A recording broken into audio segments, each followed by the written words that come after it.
Ассаламағалейкум. Қайырлы күн, құрметті көрермендер. Дендеріңізге саулық, бастарыңызға амандық тілейміз. Сіздер мен ауыл тыныс арнасы. Бүгін жексенбілік күн 15 ақпан 2026 жыл. Түскілік уақыт. Күн сәулесі. Тамаша күндер тұр бізде. Түнгілік салқын, 18-20 градус, күндіз жылы. Шатырдан су ағып отыр кәне. Ар жағында көгершіндер отыр. Үйдің төбесінен де солай. Күннің көзі көтерілген ғой. Кәдімгідей малдарға да күн шуақтап, тамашалап тұр қазір тек. Бірақ әлі ерте, қыстың аяқталуына Алла бұйырса, әлі 1,5 айдай уақыт бар. 1,5 айдай әлі де малды үйде ұстаймыз. Жылқыны болсын, қойды болсын, қара малды болсын.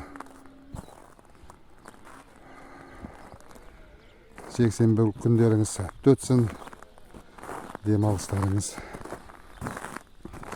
Мына үйдегі техникалар өздеріңіз білетін.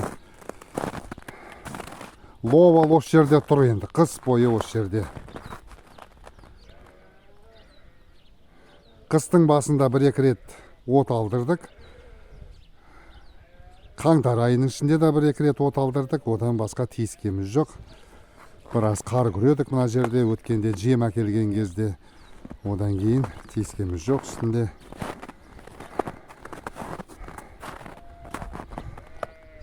Сол қалпында тұр десек болады қой. Енді бұл тракторды неге түсіріп тұрсыздар деп ойлап тұрған шығарсыздар. Осы тракторды алған кезде өздеріңіз білесіздер, жазғы уақытта алдық қой. Жаздың басында. Сол кезде Зейт бауырым көрімдік деп осы тракторге бір құлын атағанмын. Көрімдігім менің деп. О да бір ағайыншылдықтың белгісі, бауырмалдықтың белгісі ғой. Шүкір Алла, шүкір Алла. Сол бір құлынға, жабағыға кенде емеспіз бізді. Бірақ ағайын бауырмалдылықпен, шын ниетімен беріп тұрған нәрсені Марқат ағасына, Зитенді ағасы ғой. Атай біз алдық, сен бердің, біз алдық деп есептейік, қажет емес, өзіңде бола берсің деген екен. Зейт бауырым болмай, ол қазақтың бұрыннан келе жатқан нәрсесі көрімдігі дегеннен кейін атауға да зар болмайық деп, аталған нәрсеге де зар болып қалмайық деп үйге алып келді аталған малды. Міне мынау Зейт бауырымның берген жабағысы, тракторге көрімдігі.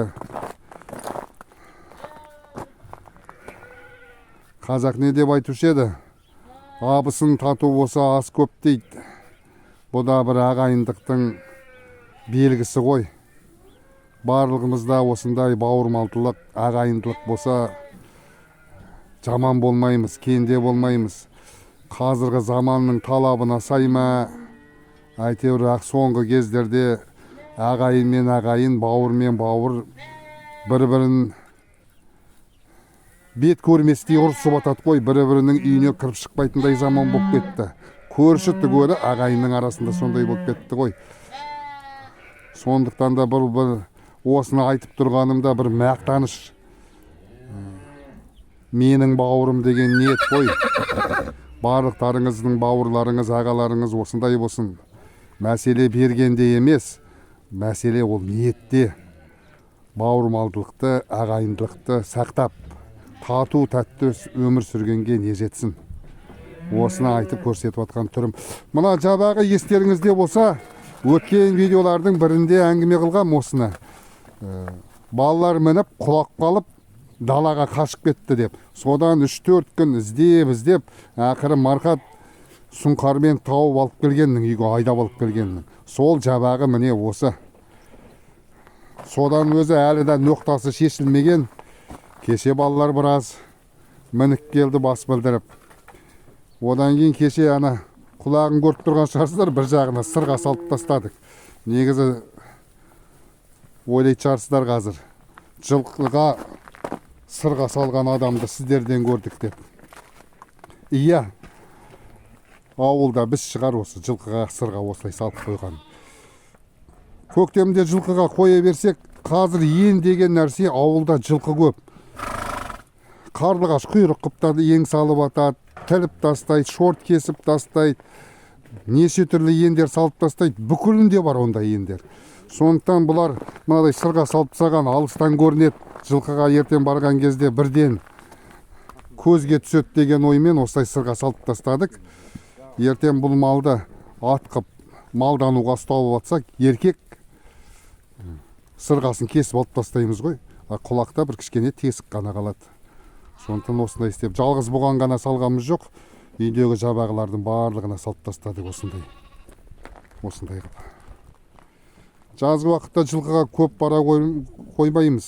Өздеріңіз білесіздер, ылғида шөпке әуре болып кетеміз, жайлаумен жүреміз, қоймен, малмен, сонымен жылқы қалып қояды. 2-3 айда бір барған кезде іздеп жүргенің, бұлай ертең жаз шыққан кезде бірден оң алып, түрлері де өзгеріп кетеді, ескі жүндерін тастайды. Сол кезде бірден тануға. Еннен көрі шатасып жүргенше, мынау менің енім беді, мынау менің енім бедім бе деп жүргенше, бірден көзге түседі қой сырға деген. Осындай қазана жақтан жабағыларда көрсете кетейін.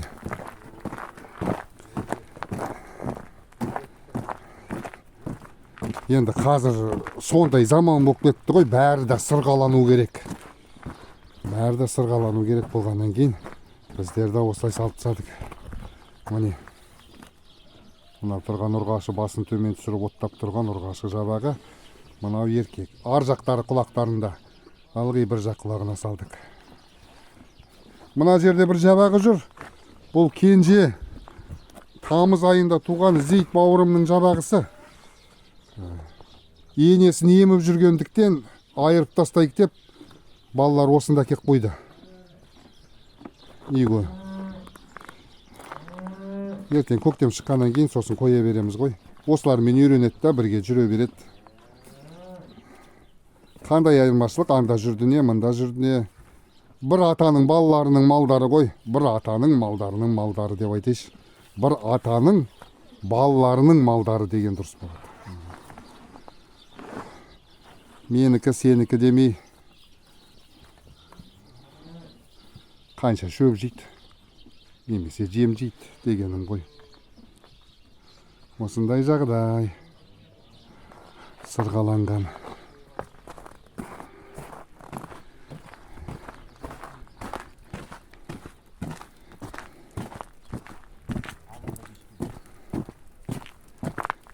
Қоя берсеңдер болады. Видеоға түсірем деп ұстатқызып алған балаларға. Бір мақтанып қойыш деп. Бір жағынан неге мақтанбасқа. Ағайынның әрқашанда жаныңнан табылғаны, ағайынмен тату болғаны тамаша, керемет нәрсе ғой. Мынау бұзаулар.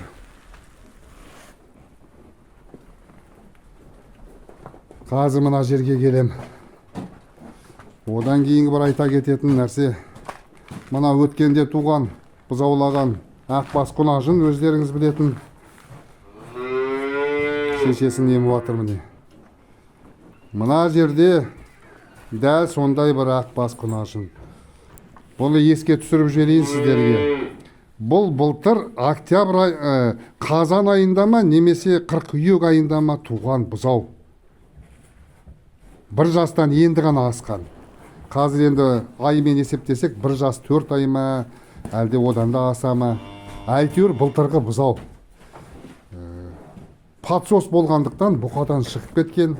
Енді есептеріңіздер, бір ай, бір жыл 4 ай болса, бір жас 4 ай болса, 9 айды алып тастасақ, 7 айлығында ма, 6-7 айлығында бұқадан шығып кеткен ғой. Сол бұзаулақ балды. Бұзауы міне мынау. Бірақ желінінде сүті аз, желіні көрінбейді десем де болады. Сондықтан осы бұзауына кішкене осылай сапсылатып еміземізді, шаққарым одан кейін мына туған құнажынға емізіп жүр. Осындай сүтін ем болады. Осындай жағдай. Патшостарда осындай көп кездеседі. 1 жасар, 2 айлық, 1 жасар, 3 ай кезінде бұқа жүргеннен кейін осылай бұзаулақ болады қой. Өзі да бұзау десең де болады, бұзаулақ болған. Бірақ балажан.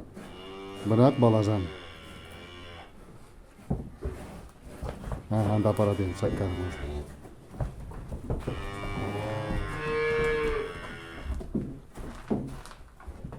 Міне, анам еме кетті. Ана бұзау жанында тұр. Өзінің бұзауы ем ватыр деп ойлайма, әйтеуір аяғын теуіп іштеме істемейді.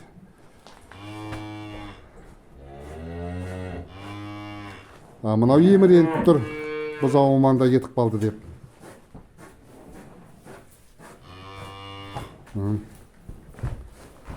Тойып алсын енді бұзауын. Одан кейінгі нәрсе, кеше бір сиыр бұзаулағанның. Шаққарына жақта ашып, жарайды өзім ашып кірерім. Бір сиыр бұзаулаған.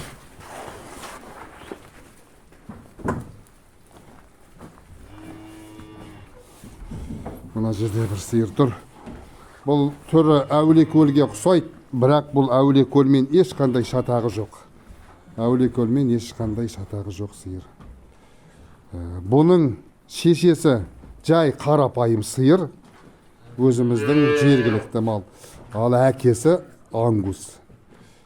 Енді бұзауларды қарасаңыздар, биылғы бұзаулардың барлығы қызыл ала, ақ ала, қызылы бар, түгелі сементал бұқаның баласы. Сементал бұқаның бұзаулары барлығы. Елден ерекше болып, мынадай бұзау бұзаулаған ғой. Қоңыр, қара қоңыр бұзау. Енді ойланыңыздар. Бұқа ала. Бұқаның түрі ала, сементал. Шешесі мынадай, ангуспен шатыс. Қан деген нәрсе қандай? Мына сиырдың әкесінің қанында ангус болғандықтан қанмен бірге бұзауға келген ғой. Біз адамдар көбінесе шатасамыз, бұқаны қоссақ болды, сементал бұзау туады, ангус бұқа қосса ангус қана туады. Жоқ, ол сиырға да байланысты. Малдың қанында болса, қан деген нәрсе айналып кеп өзіне тартады. Өткенде сол сияқты бір қозыны да көрсеткенмін. Сұр қозыны. Осыдан 2 жыл бұрынғы қошқардан қанмен келген оғанда. Дәл сол сияқты нәрсе өп тұр ғой. Еркек па шаққарым бұзау? Жүні тұқыр. Осы сиырдың әкесі де дәл сондай болатын. Әкесіне шейін осындай жүні тұқыр болатын. Соның қаны келіп тұр ғой. Әйтпесе барлық бұзау, бір 25 бұзаудай, біреуі ондай болған жоқ. Барлығы сементал екені көрініп тұр көзге. Ал бірақ мұнаныкі сондай ерекше болып келді. Міне қан деген нәрсе қандай болады.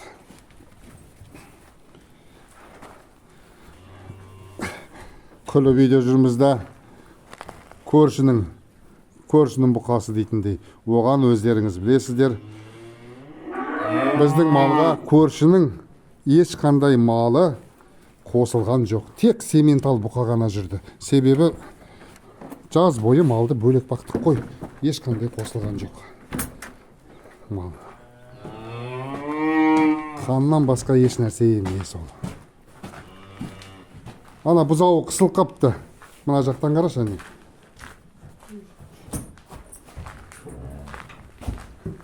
Ауыртып алады бір жерін. Далаға шығап жүргенбіз жаңа бұзауларды емізейік деп. шығардық. Сиырлар міне күн шуақтап демалып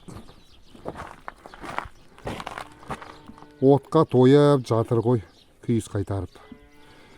Бір-екі сиырлар артылып жүр, күйлеп жүр екен. Бүгін таңертең бұқаларды алып тастадық. Екі бұқаны да ан жаққа шығарып жүрдік. Сауынды сиырлар жаққа.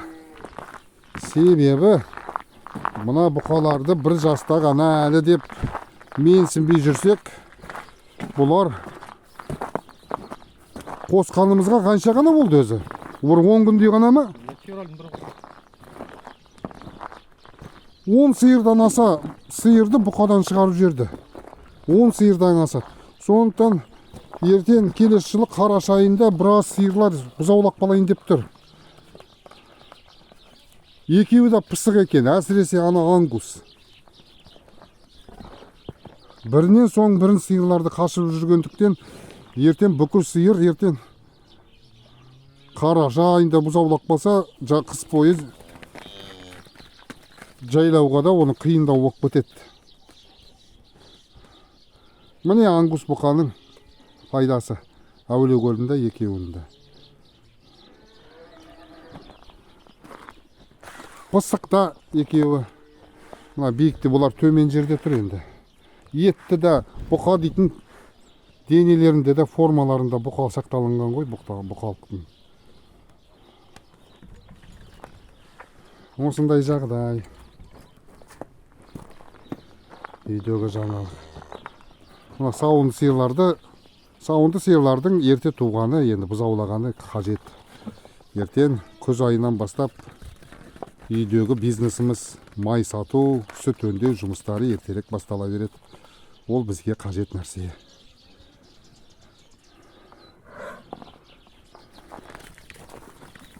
Шәккәрім сұңқарды ұстап жатыр. Не істейін деп жатсыңдар, Шәккәрім? Суарш?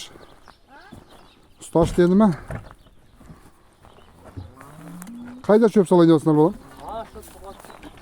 Иә, мынау қауіпті тұр, мынау бер жаққа құлап кетсе, сиырлардың үстіне түсіп кетеді. Ар жаққа тартып тастасаңдар.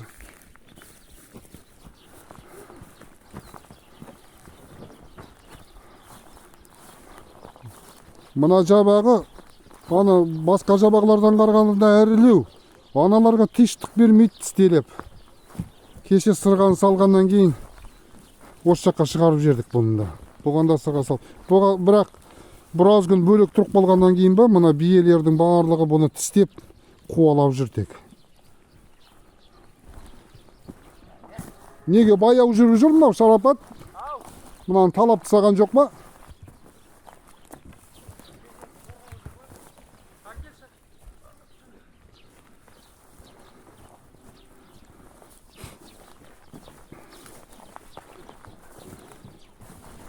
Сиырлардың жағдайы осы. Күйлері біраз түскен сияқты ма, білмейміз енді. Енді осымен шығады, қандай күй болса да, не болса да. 5 рулон ағыл тегіл жетіп отыр тек. Ертеңге дейін бітіреді, ертең таңертең қайтадан 5 рулон салып тастаймыз.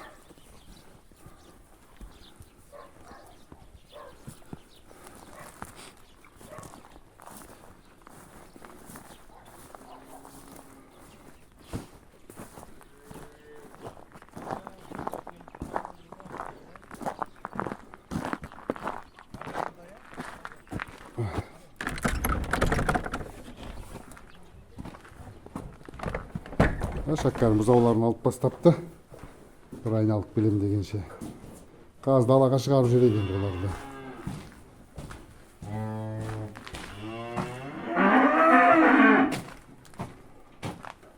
Мына сиырда шығарып жүреді қазір. Бұзау емі болғаннан кейін. Бұны да. Енді бір айдан кейін бұларды далаға шығарып енелерін жанына жібереміз. Ана бір сиырды екі бұзау еміп жүрген сауынды сиырлардың балалары ғой, оларды бөлек алып қаламыз енді. Оларды енді Алла бұйырса 2-3 ай болып қалғандары бар. Оларды көк суға үйретіп, сары суға үйретіп, жем жейді бұлар. Бұларды үйде қалтырамыз. Бұлар енді күтімде болады.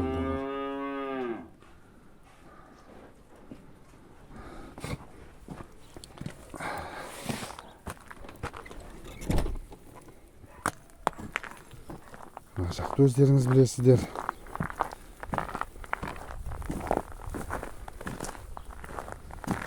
Қойлар.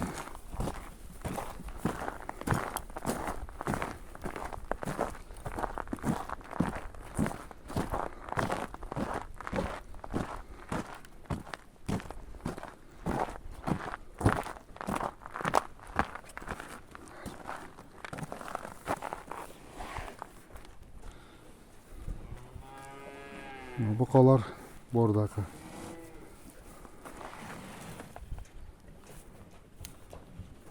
Әне артылып жүр тек бір-біріне.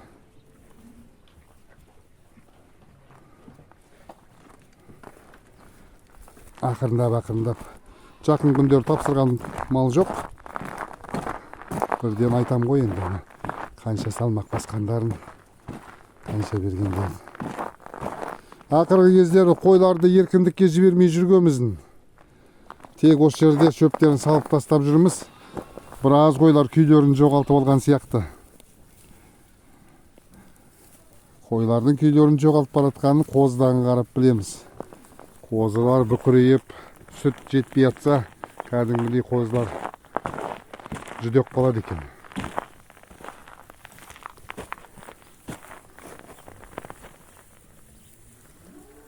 Осы бар жаңалық айтайын дегенім.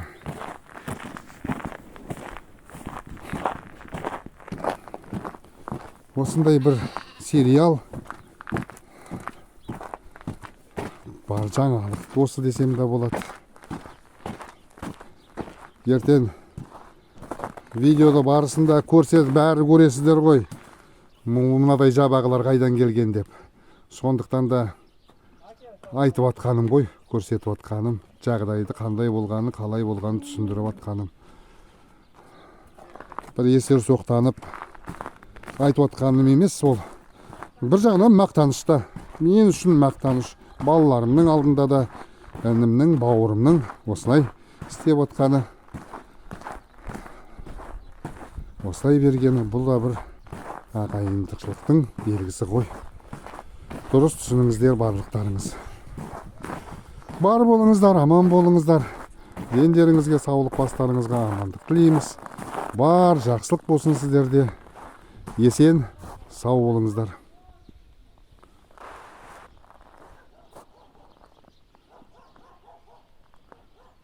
Ауылдың түтіні.